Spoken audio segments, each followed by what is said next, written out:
Britain से corona का एक नया स्ट्रेन आया है, उसको लेकर कहीं ना कहीं चिंता अब बढ़ती जा रही है। और इन्हीं सब पर बातचीत करने के लिए हमारे साथ एम्स के डायरेक्टर डॉक्टर रणदीप गुलेरिया जी मौजूद हैं। सर, आपका बहुत बहुत स्वागत है। सर, मेरा पहला सवाल यह है कि जो ब्रिटेन से नया कोरोना का स्ट्रेन आया है, ये कितना घातक है और भारत के सामने कितनी बड़ी चुनौती? सर, ये हमारे लिए कुछ हद तक एक चुनौती है, क्योंकि अगर हम देखें भारत की अभी स्थिति बहुत अच्छी है। हमारे केसेस कम हो रहे हैं, हमारी रिकवरी रेट बहुत अच्छा है और हमारा केस फर्टिलिटी रेट दुनिया में बहुत कम है, कई देशों से कम है। इसलिए हमारी सिचुएशन बहुत अच्छी है और हम ये नहीं चाहते कि ये सिचुएशन बिगड़े। हम यही चाहेंगे कि इसी तरह हमारे केसेस कम होते रहें। इसलिए जो ये नया कोविड-19 का म्यूटेंट स्ट्रेन आया है, इस पे बहुत क्लोजली नज़र रखने की ज़रूरत है। जैसे भारत सरकार ने किया है कि जो लोग यूके से आ रहे हैं उनकी टेस्टिंग हो रही है, देखा जा रहा है कि उनमें ये स्ट्रेन है या नहीं, उनको अलग आइसोलेशन फैसिलिटी में रखा जा रहा है और ये पूरी कोशिश की जा रही है कि ये स्ट्रेन जो है ये हमारे देश में आगे ना फैले। साथ साथ इसके हम सर्वेलेंस भी कर रहे हैं देखने के लिए, क्योंकि हमें ये पता है कि ये जो स्ट्रेन है ये इन्फेक्शियस ज़्यादा जल्दी फैलता है, लेकिन इससे हॉस्पिटलाइजेशन या डेथ रेट्स नहीं बढ़ते हैं। तो ये एक अच्छी खबर है कि इस जो यूके में इन्होंने पाया कि जो ये स्ट्रेन है ये जल्दी फैलता है, लेकिन ऐसा नहीं है कि ये ज़्यादा घातक है, इससे लोगों को ज़्यादा सीरियस बीमारी होती है या फिर उनकी हॉस्पिटलाइजेशन बढ़ती है।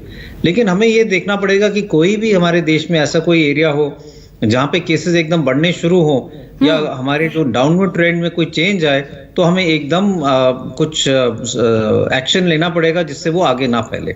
जी सर, इसी से जुड़ा हुआ मेरा सवाल है कि आम दर्शक भी ये जानना चाहते हैं कि जो ब्रिटेन में नया स्ट्रेन है और जो पुराना कोरोना है उसमें कितना अंतर है? सर, तो जो नया स्ट्रेन है वो है कोविड-19 ही, वायरस वही है, लेकिन वायरसेस जो हैं वो थोड़ा बहुत चेंज करते रहते हैं। उनमें एक इनहेरेंट प्रॉपर्टी है और ये कोविड के साथ ही नहीं, और भी जो वायरसेस हैं वो जैसे जैसे वायरस रेप्लिकेट करता है, जैसे ह्यूमन सेल या किसी सेल में जाके वो जब अपने आप को रिप्रोड्यूस करता है, नया वायरस बनता है, तो कई दफा उसमें जो उसका जो रेप्लिकेशन होती है उसमें थोड़ा सा डिलीशन या चेंज होने के कारण वो म्यूटेट कर जाता है। ये जो वायरस है जो यूके में पाया गया वेरिएंट B1117, इसमें देखा गया कि 17 एरियाज में वायरस में चेंज आया है और कुछ चेंज जो है वो स्पाइक प्रोटीन जो वैक्सीन बनाने के में प्रोटीन यूज किया जाता है उसमें भी माइल्ड चेंज है।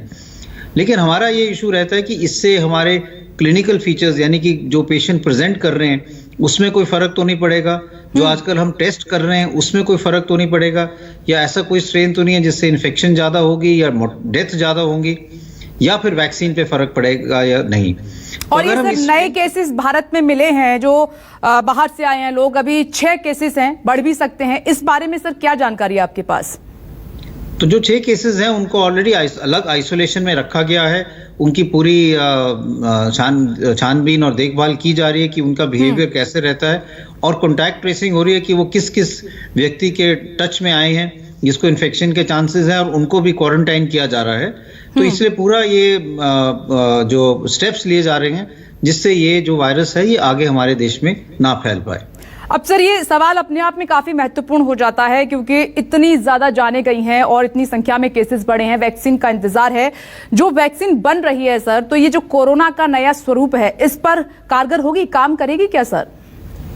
बिल्कुल, इस पे अभी तक जो डेटा आया है वो यही सजेस्ट करता है कि अभी तक जो वैक्सीन है वो इस पे कामयाब रहेगी, वो कारगर होगी, क्योंकि वैक्सीन जो है वो कई जगह पे अपने कई जगह को स्टिमुलेट करके एंटीबॉडीज बनाती हैं और एंटीबॉडीज के अलावा वो एक सेल मीडिएटेड इम्यूनिटी जो हम टी सेल इम्यूनिटी कहते हैं वो भी शरीर में बनाती है।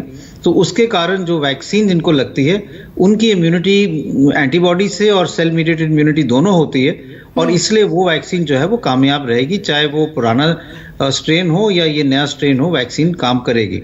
और इस पर जो रिसर्चर्स हैं वो और रिसर्च करके भी देख रहे हैं कि कितना जो है इसमें वैक्सीन से कोई फर्क पड़ सकता है या नहीं। लेकिन अभी तक जो एपिडेमियोलॉजिकल डेटा है, क्योंकि वैक्सीन यूके में लग रही है, जहां से ये स्ट्रेन आया वहां पे वैक्सीन दी जा रही है और उन्होंने उसमें कोई ज्यादा फर्क नहीं पाया है। हम और डेटा का इंतजार कर रहे हैं, लेकिन अभी तक जो डेटा है उसमें ऐसा लगता है कि वैक्सीन जो है वो भी असरदार रहेगी।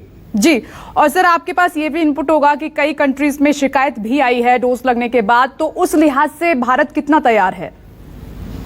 हमारी तैयारी पूरी है। और जैसे आपको पता है कि कल से और आज हम अपना एक डमी रन भी कर रहे हैं 4 स्टेट्स में। तो हमारी तैयारी इस तरह से है कि हम एक रिहर्सल टाइप की आप समझ लें कर रहे हैं कि जो हमारे जब वैक्सीन हम लगाना शुरू करेंगे तो हमारे यहाँ कहीं पर भी कोई चूक ना हो, चाहे वो कोल्ड चेन की मेंटेनेंस हो, चाहे वो वैक्सीन की डिलीवरी हो, चाहे जो लोगों को ट्रेन किया गया उनको वैक्सीन टीका देने की पूरी ट्रेनिंग हो, या कोई रिएक्शन हो उस साइट जहां पे इंजेक्शन लगता है, तो पूरी तैयारी हो कि उसको हम कैसे हैंडल करेंगे। उसके लिए भी किट बने गए हैं, हर एक साइट पे किट्स हैं जो जिसमें इंजेक्शन है और दवाइयां हैं जो जो कोई किसी को एलर्जिक रिएक्शन हो तो उसमें दी जा सकती हैं। और आधे घंटे पौने घंटे के लिए वहां पे जो जिनको टीका लगता है उनका वो वहां वेट करेंगे देखने के लिए कि उनको कोई रिएक्शन नहीं होता है। और सबका कॉन्टैक्ट नंबर है तो फॉलोअप भी बाद में किया जाएगा कि बाद में भी कोई रिएक्शन ना हो। जी सर, इस बीच कई सवाल मेरे पास आ रहे हैं क्योंकि ये आम दर्शक का, आम जनता का डर है जो ब्रिटेन से नया स्ट्रेन आया है उसको लेकर। तो वो ये पूछना चाहते हैं, एक बार फिर से आपसे ये समझना चाहते हैं बारीकी से कि जो भारत में अभी कोरोना है और जो नया स्ट्रेन आया है इसमें कितना अंतर है? घबराने की जरूरत तो नहीं है हमें इस वक्त? बिल्कुल, ये कोई नया वायरस नहीं है। ये सबसे पहले हमें ये समझना चाहिए कि ये नया वायरस नहीं है, ये वही वायरस है जिसमें थोड़ा बहुत चेंज हुआ है। और इसलिए हमें ऐसा कोई घबराने की जरूरत नहीं कि एक नए सिरे से पैंडेमिक शुरू हो जाएगा, ऐसा कुछ नहीं है। हमारे केसेस अभी कम हो रहे हैं, हमें पूरी उम्मीद है कि यही ट्रेंड रहेगा। और मैं यही कहूंगा कि लोगों को जो हम कहते हैं कोविड अप्रोप्रिएट बिहेवियर, मास्क लगाना, 2 गज की दूरी रखना, अपने हाथ धोना, जहां पे ज्यादा लोग इकट्ठे हो रहे हैं वहां पे नहीं जाना, अगर ये सब हम चीजें करेंगे तो चाहे कोई भी नया स्ट्रेन आए वो एक व्यक्ति से दूसरे व्यक्ति तक नहीं फैलेगा और हमारे केसेस नहीं बढ़ेंगे। और फिर कुछ दिनों में जब वैक्सीन शुरू हो जाएगी तो हमारे और केसेस जो हैं वो कम होंगे, हमारे डेथ रेट्स भी कम होने शुरू होंगे। तो इसलिए हमने जो पिछले 10-11 महीने में मेहनत करके अब इस सिचुएशन में पहुंचे हैं, हमें इसको आगे लेके जाना है, इसको बिगाड़ना नहीं है। सर, मंथन 2021 हम कर रहे हैं और इस बीच दर्शक ये आपसे पूछना चाहते हैं कि नए साल से बहुत सारी उम्मीदें हैं, ढेरों उम्मीदें हैं, तो मास्क फ्री कब तक हो पाएंगे हम? ये मुश्किल सवाल है, क्योंकि मैं यही कहूंगा कि ये डिपेंड करेगा कि हम कब तक ये कह पाएं कि अब पैंडेमिक इतना कम हो गया, केसेस इतने कम हो गए हैं कि अब हमें घबराने की जरूरत नहीं है। और हम क्राउडेड एरिया में जाएं तो इन्फेक्शन के चांसेस कम हैं। मुझे लगता है कि इस साल के एटलीस्ट शुरू के 6-7 महीने तक तो मास्क हमें लगाना ही पड़ेगा, क्योंकि जब तक हमारे सफिशिएंट नंबर ऑफ लोग वैक्सीनेट नहीं हो पाते और हमारे इतना प्रोटेक्शन नहीं होता कि हम कहें कि चेन ऑफ ट्रांसमिशन कि जो वायरस है एक व्यक्ति से दूसरे व्यक्ति के फैलने के चांसेस बिल्कुल कम हो जाएंगे, तब तक हमें मास्क लगा के रखना चाहिए, क्योंकि वो हमारी सुरक्षा के लिए भी है और हमारे आसपास जो लोग रह रहे हैं उनकी सुरक्षा के लिए भी है। नए वेरिएंट, नया स्ट्रेन जो सर मिल रहा है, मेरा भी सवाल है और आम दर्शक का भी ये डर है, कहीं ऐसा तो नहीं है सर 2021 में कहीं न्यू वेव की तरफ हम बढ़ रहे हों कोरोना की? नहीं, मेरा तो मानना है कि ऐसे सिचुएशन अभी तक तो नहीं है, क्योंकि हमारे कंट्री में अभी सिचुएशन अच्छी है। और अगर हम सतर्क रहें, अगर हम पूरे एक्शन लें और अगर हम एज सिटीजन, हम सब लोग पूरी तरह से अभी भी कोविड अप्रोप्रिएट बिहेवियर का इस्तेमाल करें जब तक सबको वैक्सीन नहीं लगती, तो हमारी सिचुएशन अच्छी रहेगी और देशों के मुकाबले में हम बेहतर कर पाएंगे। और सर, वैक्सीनेशन की प्रक्रिया जो है उस पर भी आपकी पैनी नजर है, कब तक वैक्सीन को लेकर उम्मीद करें भारतवासी? तो अगले महीने के शुरुआत तक वैक्सीन जो है लगना शुरू हो जानी चाहिए और फिर अगले 3-4 महीने में काफी लोगों को वैक्सीन लग जाएगी। फिर उस डिपेंड करेगा कितने डोजेज हमारे पास अवेलेबल हैं, किन किन कंपनीज के वैक्सीन हमारे देश में आ जाते हैं, हम जिनको लाइसेंस मिल जाता है।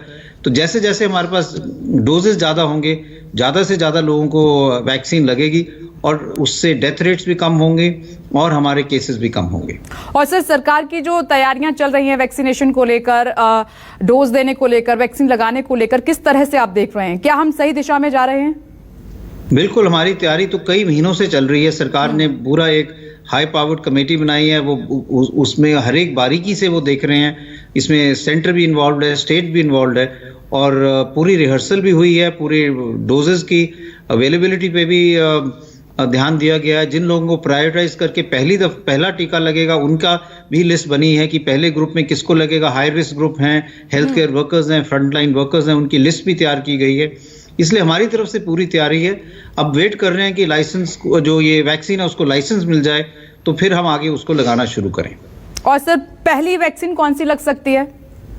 पहली वैक्सीन जो सीरम इंस्टीट्यूट ऑफ इंडिया की है वो एडवांस स्टेज में है, तो मेरे को ये लगता है कि सबसे पहले वही आएगी, उसके बाद मोस्ट लाइकली भारत बायोटेक की वैक्सीन आ जाएगी। जी सर, कई डॉक्टर इस बात को कह रहे हैं और लगातार हम सुन भी रहे हैं, तो ये एक और महत्वपूर्ण सवाल है कि लगातार जिस तरीके से कोरोना अपना स्वरूप बदल रहा है और जब वैक्सीन की शुरुआत हुई तो उसका जो पुराना स्वरूप है उसको देखकर हुई, उस पर पड़ताल हुई, उस पर गहनता से जांच हुई, उस हिसाब से वैक्सीन बनी है।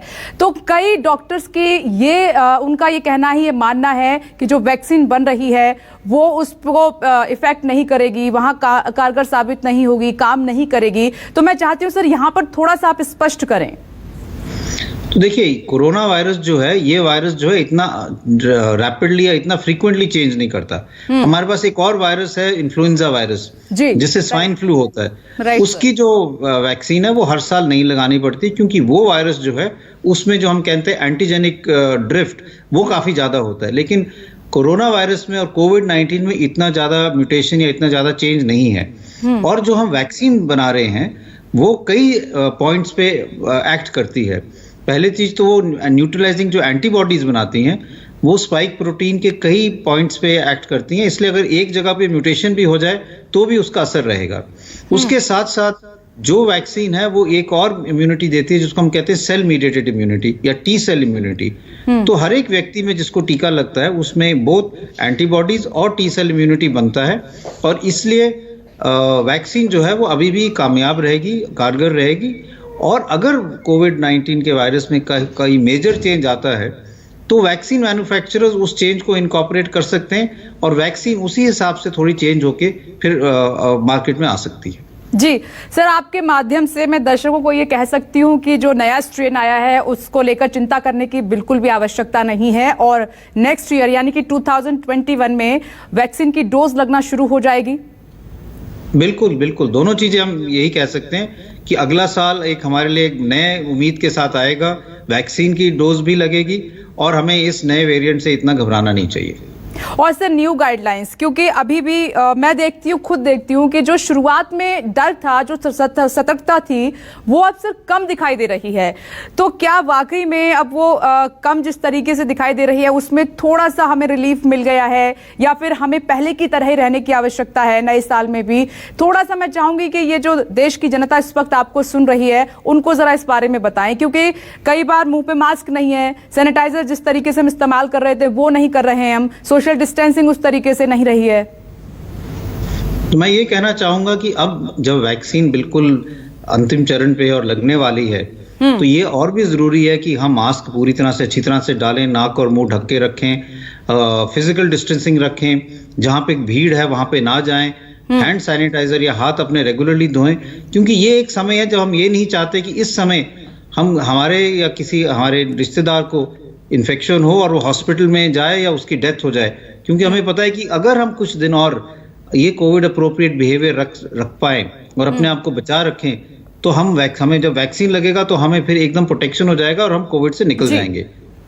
तो ये बहुत डॉक्टर रणदीप गुलेरिया जी, सर बहुत बहुत शुक्रिया आपका न्यूज़ 24 से बातचीत करने के लिए। मंथन 2021 में आप जुड़े, और देखिए डॉक्टर साहब ने कहा है साफ तौर पर कि नए साल से ढेरों उम्मीदें हैं हमें। स्ट्रेन नया जरूर है कोरोना का, लेकिन चिंता की कोई बात नहीं है, और जनवरी शुरुआत में हमें कोरोना की डोज भी मिल सकती है। इसीलिए तब तक के लिए आपको बहुत ख्याल रखना होगा। नमस्कार।